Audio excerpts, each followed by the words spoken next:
Sok szeretettel köszöntök mindenkit akkor délutáni programunkon. Ismerkedés a japán szokásokkal, de majd az előadónk biztos felvegye. Kóti Enikő protokoll szakértő, én nem is rabolnám a szót, úgyhogy lássuk, hogy mit hozott nekünk.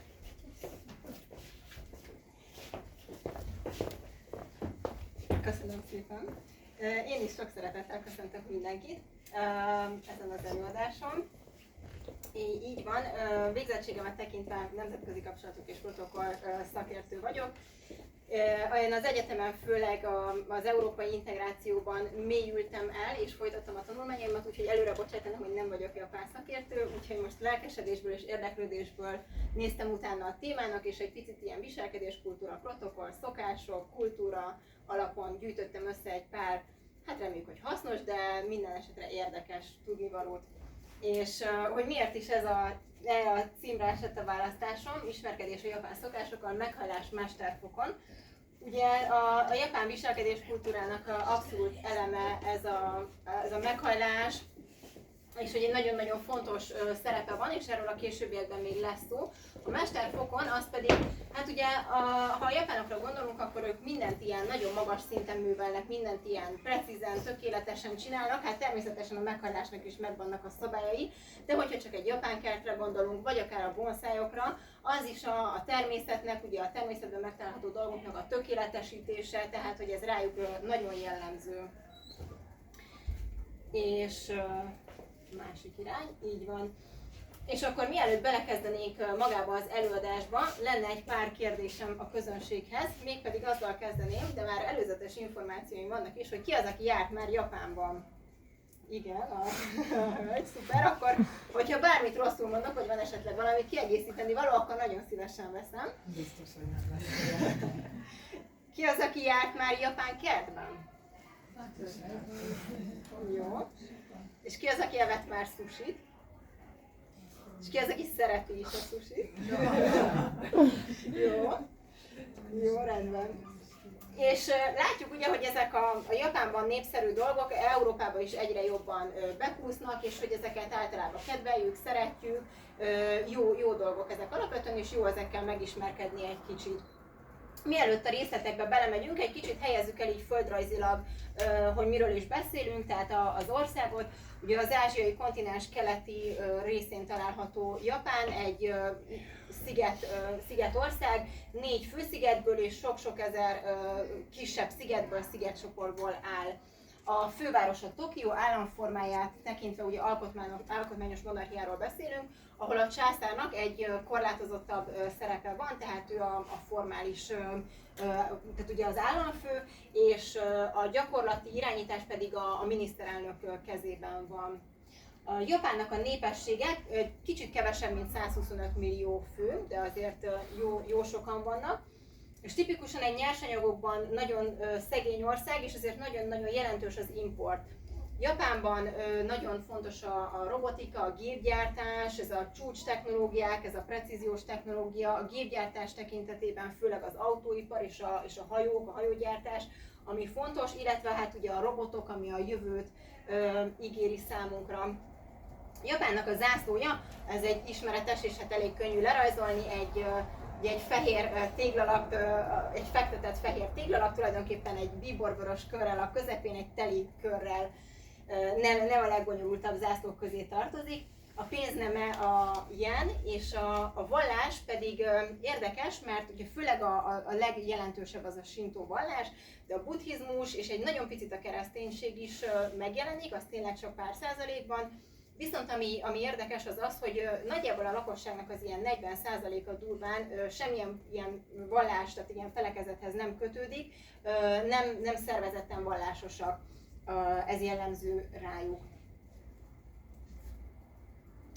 Az illemnek az alapjai, úgy általánosságban, illetve hogy hát mik is azok, amik Japánban az illemet jellemzik.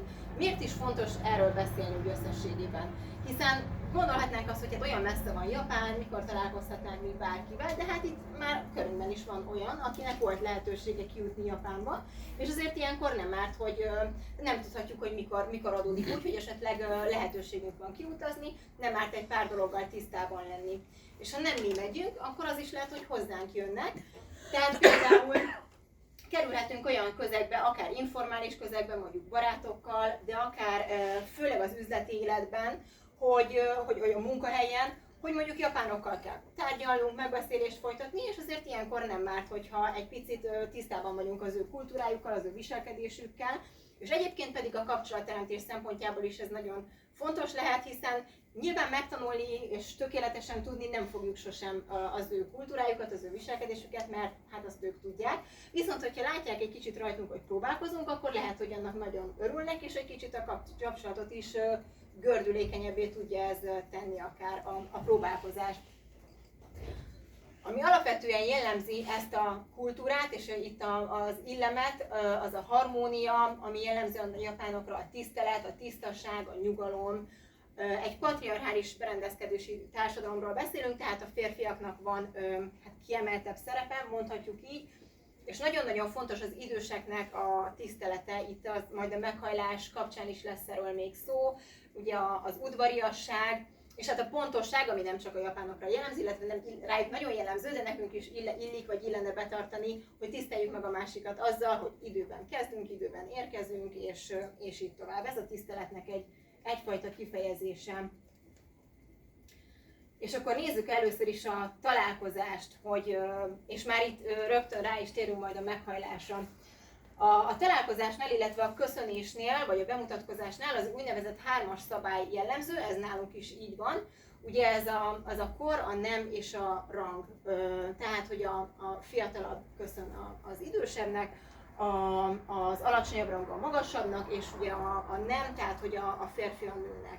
Ennek mindenféle variációja és verziója azért elképzelhető, főleg egy munkahelyi közegben. Ilyenkor általában az adott szituáció dönt, vagy esetleg az illem, az udvariasság.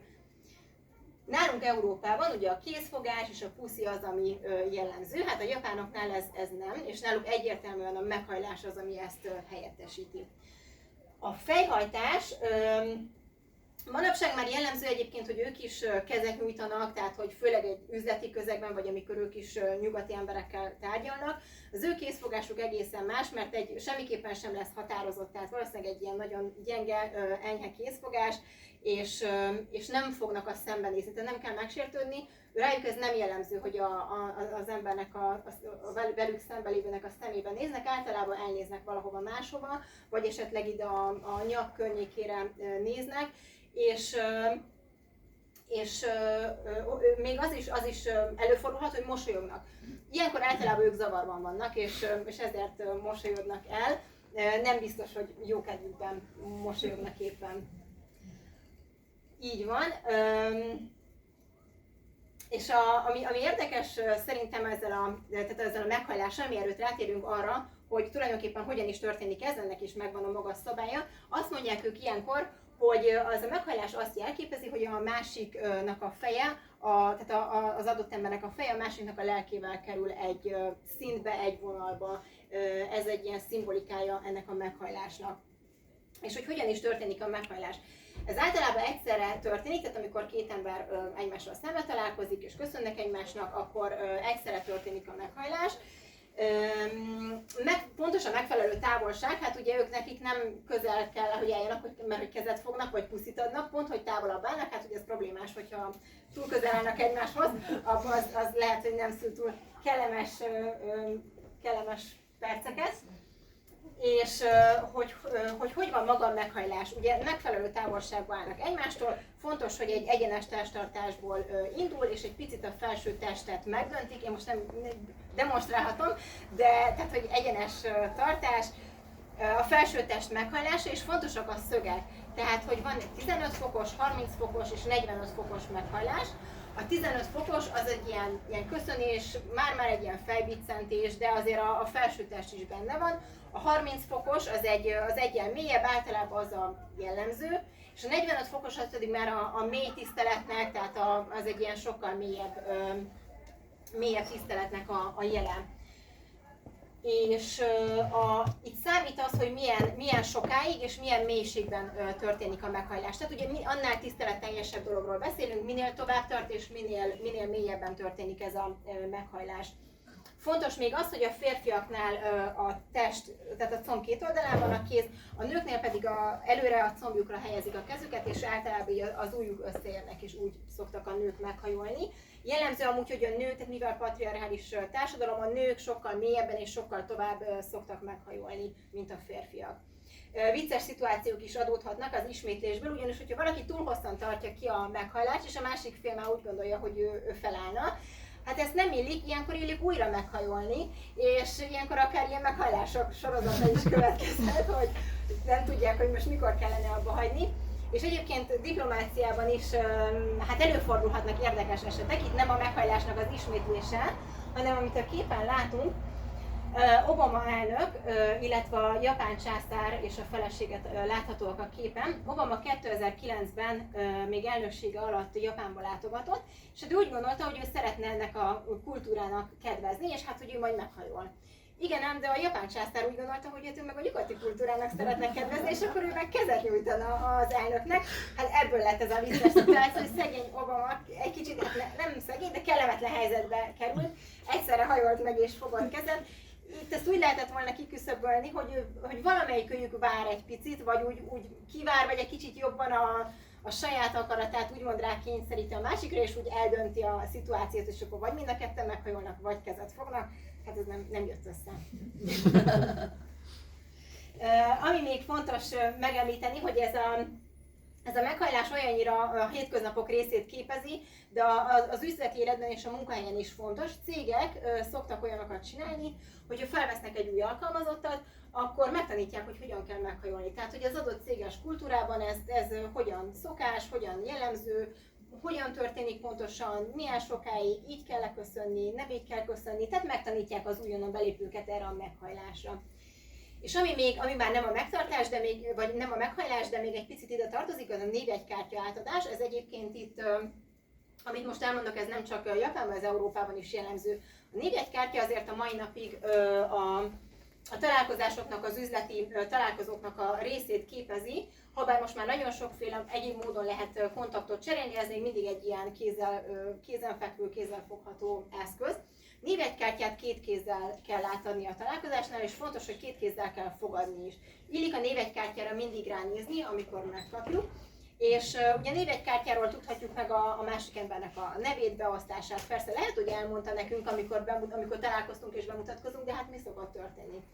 Hát a saját nevünkre figyelünk, amikor bemutatkozunk, és örülünk, hogyha az eszünkbe jut, úgymond. Nem, hogy még a másikére is figyeljünk, hogy is hívták. Ilyenkor egy pillantást lehet vetni a névjegykártyára, és akkor már rögtön látjuk, hogy jó, igen, hogy is hívták, mi a beosztása. És amíg tárgyalunk a partnerrel, akkor mindenképpen az asztalon kell hagyni a névjegykártyát írással fölfelé, és csak akkor lehet eltenni, vagy hát esetleg kidobni az első kukába, természetesen ilyet nem csinálunk, amikor a partner már ezt nem látja. Tehát amíg jelen van, addig mindenképpen legyen nálunk a névjegykártya, nézzük meg, és csak utána később tegyük el. Az öltözködés. Először is az üzleti életben az öltözködés.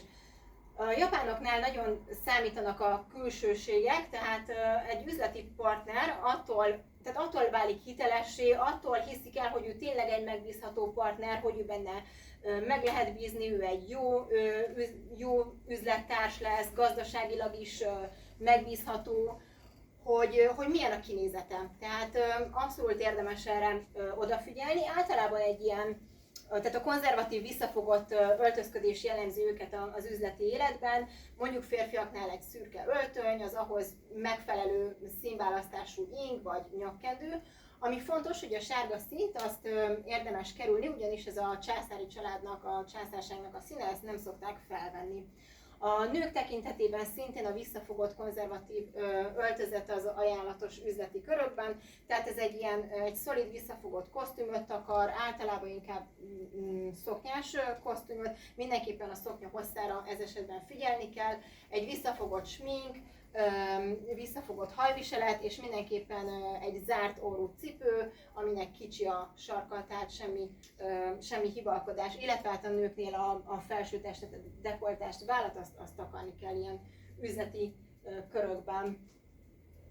A tradicionális öltözködés, ugye ez a kimono, ami már általunk is ismert, és hát mindenféle verziójában lehet kapni. A hagyományos kimono, itt a képen látunk egy párat, itt az ilyen mindenféle köntösöket és magunkra tekerhető dolgokat, hát ne nevezzük kimonónak, tehát ez megvan, hogy ez pontosan hogyan néz ki, ez mekkora, ez kiterítve egy ilyen T alakú ruha, és hát még a gyakorlottaknak is akár percekbe telhet fölvenni ezt és föltekerni magukra, és ami nehéz, az ezt az övvel való rögzítése ennek a kimonónak.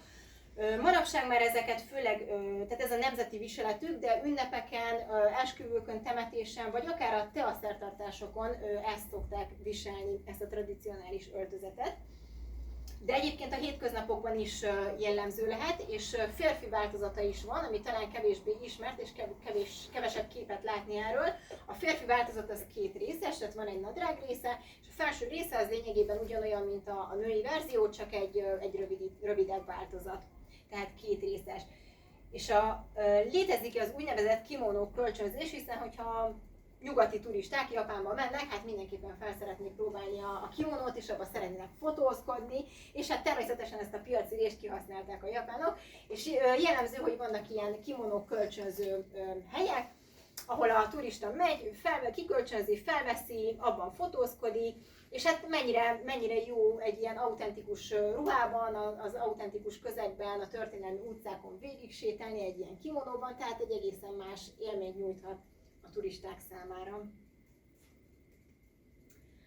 Nézzük meg az étkezést egy kicsit, itt vannak szintén nagyon hasznos tudnivalók, tehát főleg ugye, hogyha akár baráti társaságba keveredünk mondjuk japánokkal, akár itt Magyarországon, akkor talán ez az egyik, amire előbb-utóbb sor fog kerülni, hogy elmegyünk valamilyen japán étterembe, jó esetben egy autentikus japán étterembe.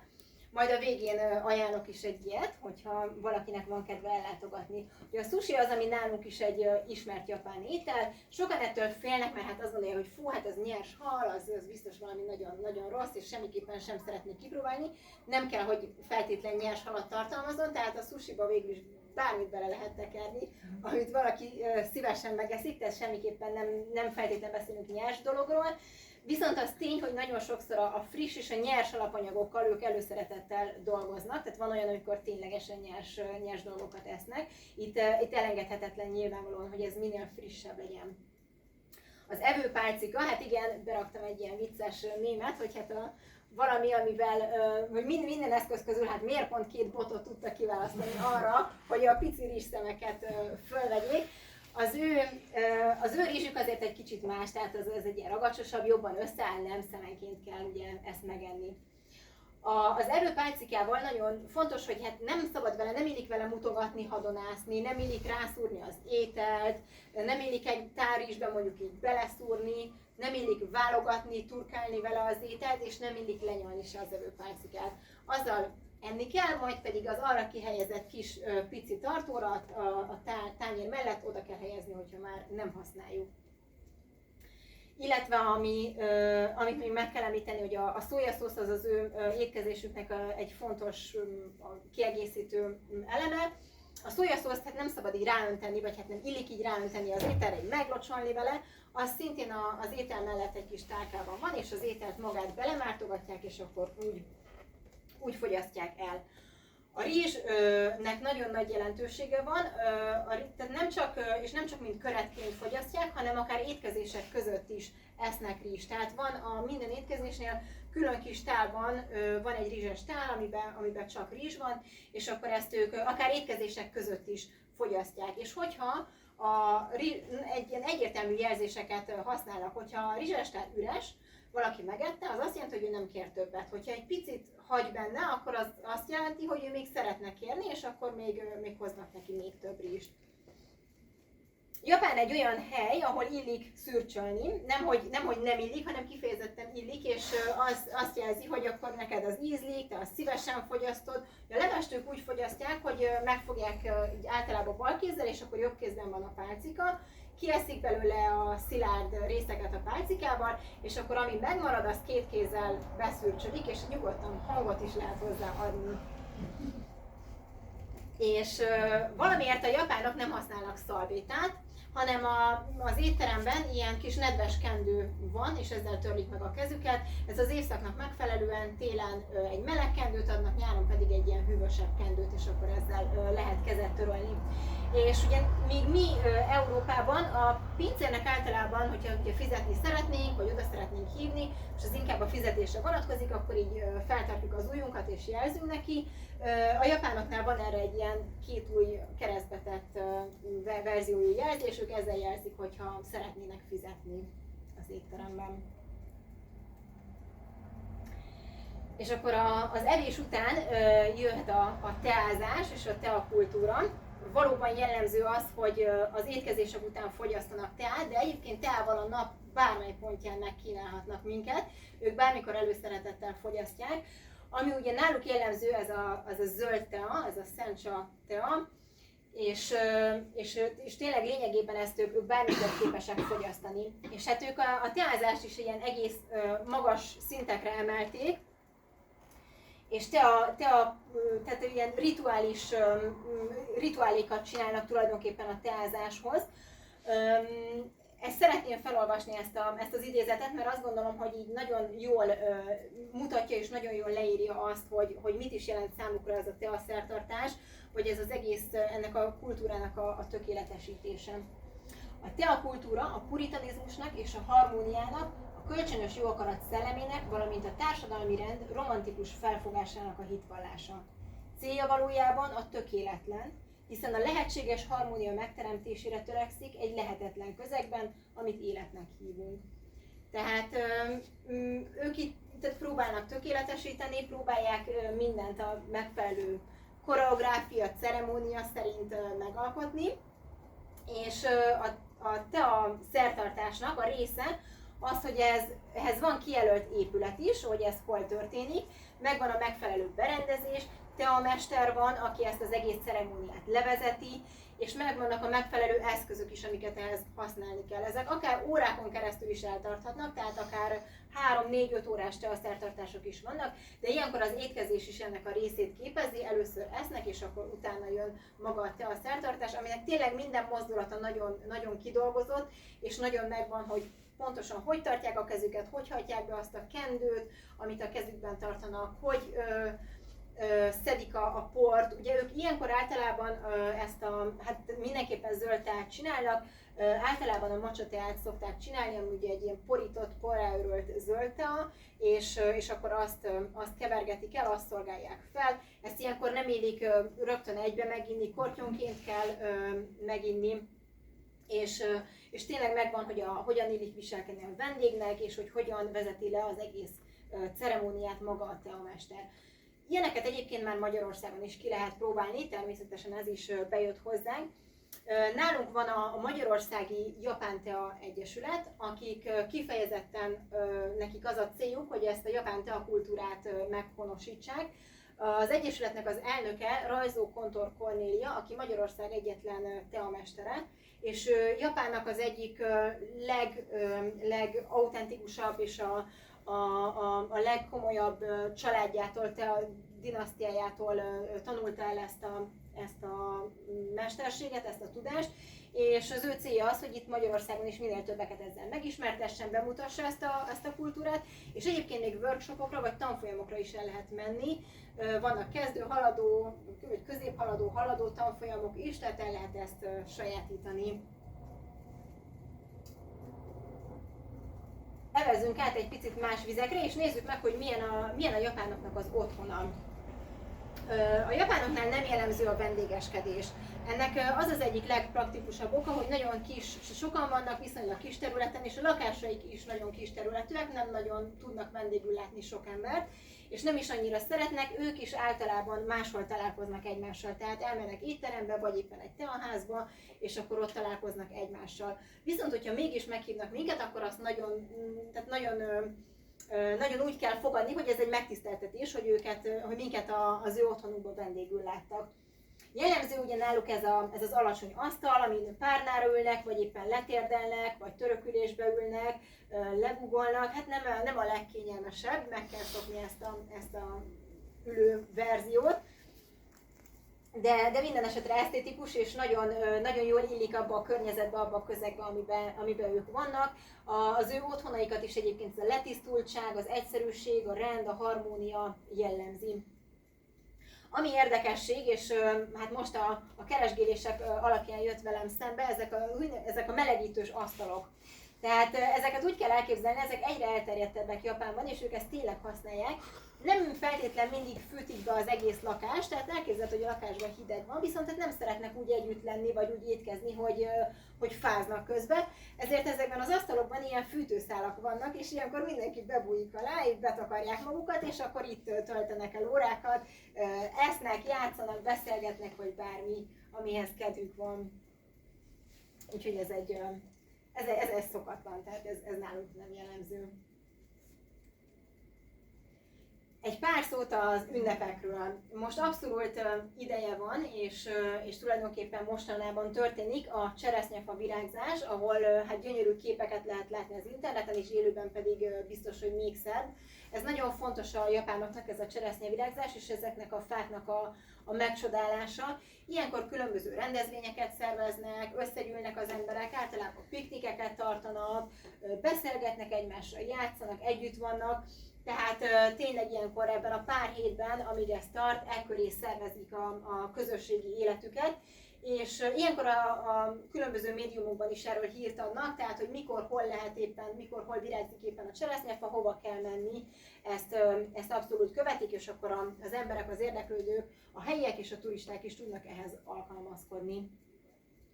És ami nagyon fontos Japánban, az az új év. Nálunk az új évnek vagy a szilveszternek nincs ennyire nagy jelentősége, meg hát Európában hogy történik. Ugye nálunk ez egy ilyen hangos valami, tehát összegyűlünk, hangoskodunk, hangos zenét hallgatunk, tűzijáték van, zene, pezsgő, tehát minden, ami ilyen, kicsit ilyen kifelé mutatjuk ezeket a dolgokat.